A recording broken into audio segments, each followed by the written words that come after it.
આ સહકારી મંડળને સરકારી અને ભારતીય જનતા પાર્ટીના આડા બનાવ્યા ત્યારથી કરીને સહકારી જે પણ સંસ્થાઓ છે આ સંસ્થાઓની અંદર આ બધા પ્રોબ્લેમો થવા માંડ્યા છે.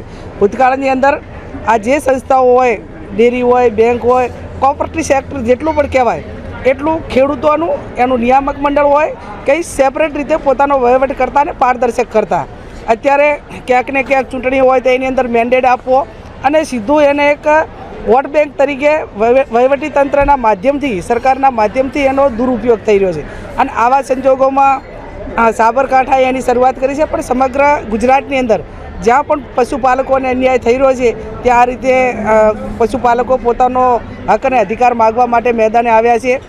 હું અપેક્ષા રાખું નિયામક મંડળ પાસે કે કમસે કમ મહિલાઓ ઉપર દમન ના કરો, આ વહીવટી સરકારી તંત્રનો દુરુપયોગ ના કરો. સરકારો આવે ને જાય અને પશુપાલકોને કોઈ પક્ષ સાથે લેવા દેવા નથી. એને પોતાનું ગુજરાન ચલાવવાનું હોય છે, એના બાળકોનું ભરણ પોષણ કરવાનું હોય છે.